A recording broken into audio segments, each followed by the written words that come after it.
Kepemimpinan.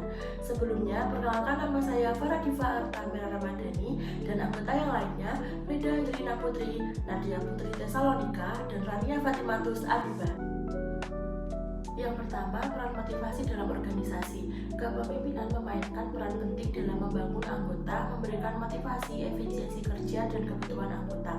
Contohnya diadakannya program pelatihan dan pengembangan karyawan pemilik kafe, menerapkan program pelatihan rutin untuk meningkatkan keterampilan barista dan staf, dengan memberikan pelatihan tentang teknik menyeduh kopi yang baik dan layanan pelanggan sehingga karyawan merasa lebih dihargai karena bisa mengembangkan skillnya, dan akhirnya memberikan pelayanan terbaik kepada pelanggan.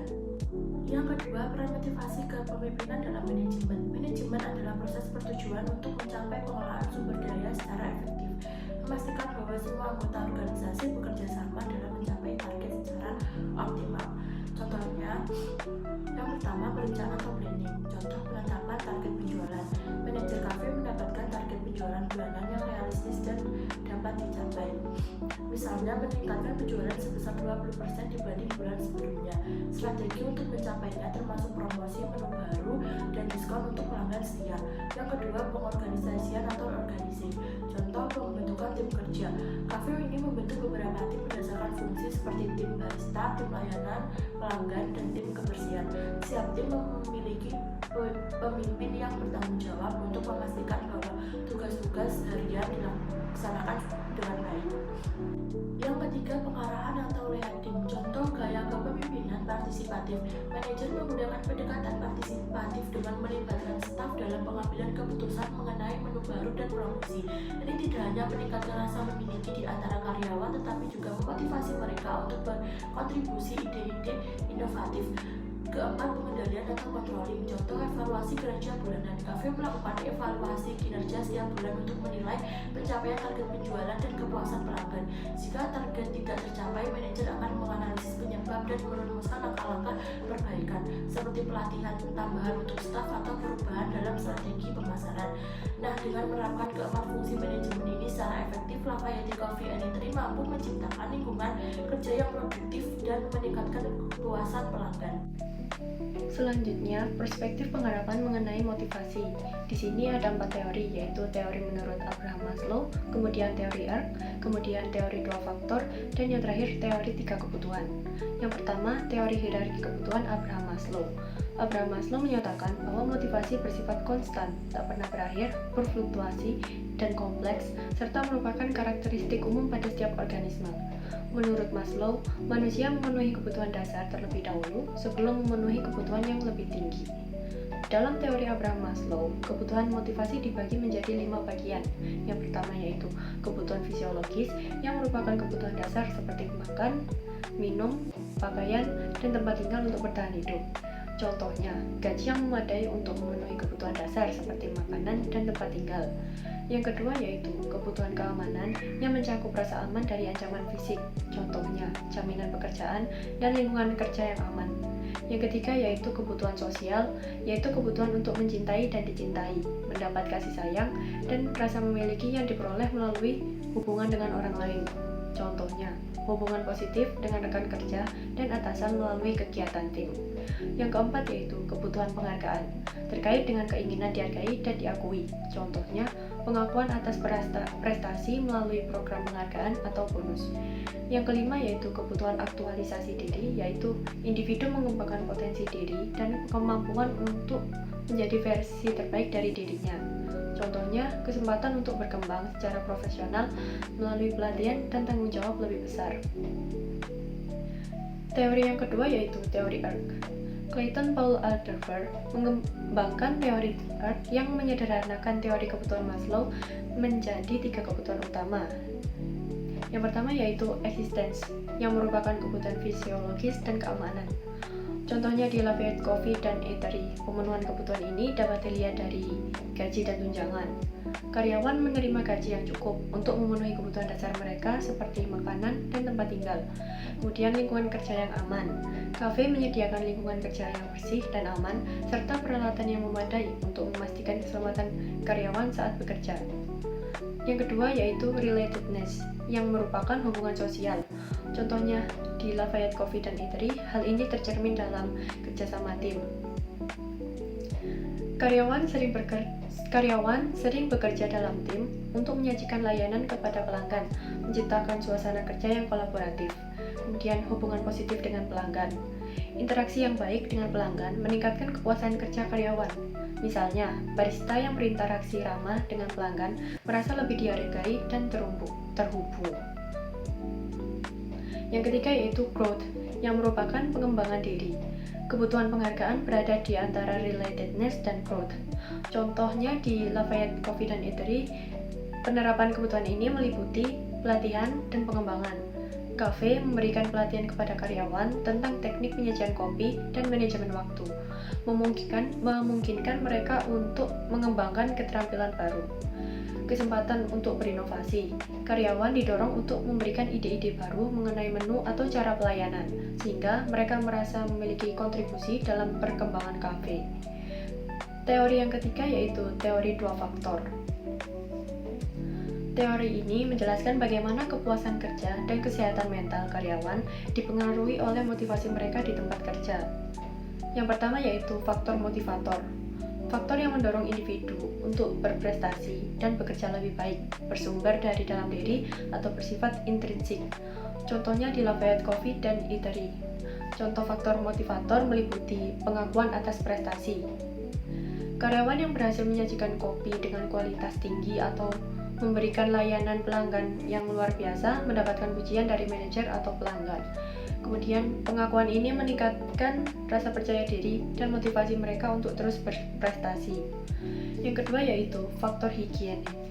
Faktor yang dapat menyebabkan ketidakpuasan bersumber dari luar individu dan bersifat ekstrinsik.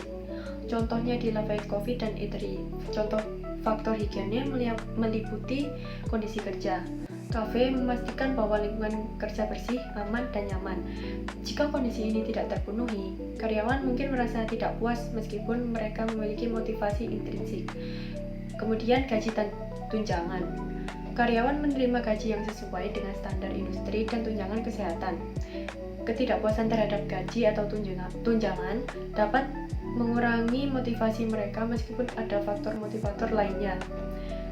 Teori terakhir yaitu teori 3 kebutuhan.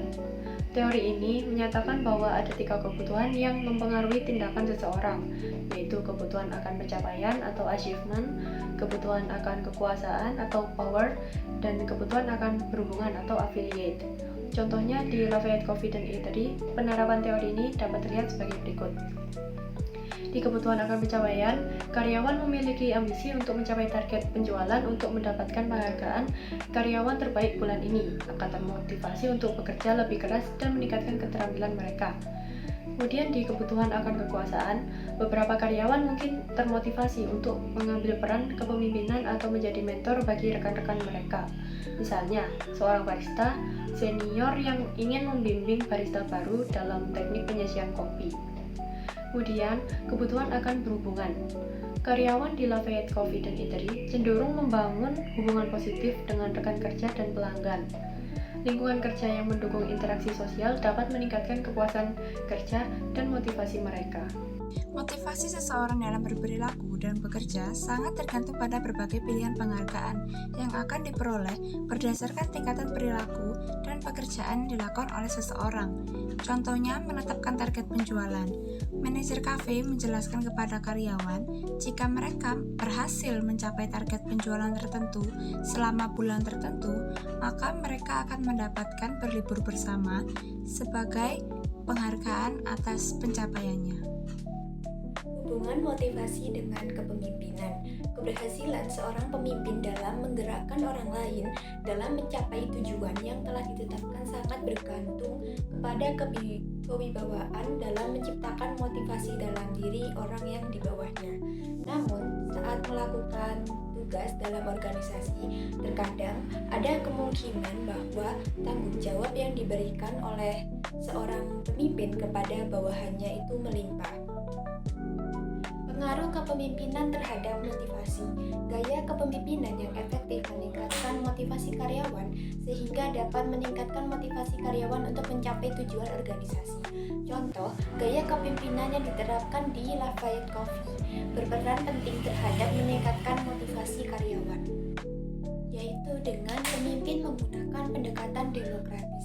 Misalnya, selalu melibatkan karyawan dalam pengambilan keputusan terkait menu atau pelayanan. Hal ini menciptakan rasa memiliki di kalangan karyawan yang pada gilirannya akan meningkatkan motivasi mereka untuk berkontribusi lebih baik dalam mencapai tujuan organisasi. Kedua yaitu pengaruh motivasi terhadap kinerja. Karyawan yang memiliki motivasi tinggi seperti kepuasan kerja cenderung melakukan lebih baik daripada karyawan yang hanya dimotivasi oleh gaji. Contoh, karyawan di Lafayette Coffee yang memiliki motivasi kerja yang tinggi cenderung menunjukkan kinerja yang lebih baik dibandingkan dengan mereka yang hanya dimotivasi oleh gaji. Motivasi dapat berasal dari kepuasan kerja, pengakuan atas prestasi, dan juga lingkungan kerja yang positif. Ada 4 kebutuhan yang selalu ingin dipenuhi oleh manusia. Yang pertama yaitu the desire to live, yaitu keinginan utama dari setiap orang bekerja untuk dapat makan untuk melanjutkan hidupnya. Contohnya, di Cafe Lafayette pelanggan datang untuk menikmati makanan dan minuman yang berkualitas untuk memenuhi kebutuhan dasar mereka yaitu untuk hidup dan bersosialisasi. Lalu yang kedua yaitu the desire to possession, yaitu keinginan untuk memiliki sesuatu. Contohnya, banyak pengunjung yang ingin memiliki pengalaman unik di Cafe Lafayette seperti mencicipi menu spesial di sana. Lalu yang ketiga ada yaitu the desire to power, yaitu artinya keinginan untuk kekuasaan. Contohnya karyawan di Cafe Lafayette mungkin berusaha untuk mendapatkan posisi manajerial, menunjukkan keinginan untuk berkuasa dalam lingkungan kerjanya. Lalu yang keempat yaitu the desire for recognition, yaitu keinginan untuk diakui atas prestasi dan kontribusi mereka. Contohnya pelanggan sering berbagi pengalaman mereka di medsos seperti di TikTok untuk mencari pengakuan atas pilihan kuliner mereka di Cafe Lafayette. Lalu ada macam-macam gaya kepemimpinan. Gaya kepemimpinan dapat mempengaruhi kinerja dan motivasi karyawan. Berikut adalah beberapa gaya kepemimpinan dan pengaruhnya terhadap motivasi. Yang pertama yaitu demokratis, yaitu pemimpin yang melibatkan bawahan untuk mengambil keputusan. Contohnya, manajer di Cafe Lafayette itu mengadakan pertemuan rutin untuk mendengarkan masukan karyawan tentang menu baru atau pelayanan baru sehingga karyawan merasa dihargai dan termotivasi untuk berkontribusi. Lalu ada yaitu transaksional, di mana pemimpin yang memberi imbalan untuk pencapaian target. Contohnya, pemimpin memberikan bonus atau penghargaan kepada karyawan yang mencapai target penjualan tertentu sehingga mendorong mereka untuk bekerja lebih keras. Lalu ada otoriter, yaitu pemimpin yang membuat keputusan tanpa melibatkan bawahannya, yaitu ia bisa menetapkan kebijakan tanpa melakukan diskusi. Lalu ada transformasional, yaitu di mana pemimpin yang memberikan motivasi kepada karyawan. Contohnya, pemimpin memberikan inspirasi dan dukungan kepada karyawan dalam mengembangkan keterampilan mereka seperti pelatihan barista atau manajemen waktu sehingga meningkatkan motivasi mereka. Sekian presentasi dari kelompok kami, kurang lebihnya mohon maaf. Wassalamualaikum warahmatullahi wabarakatuh.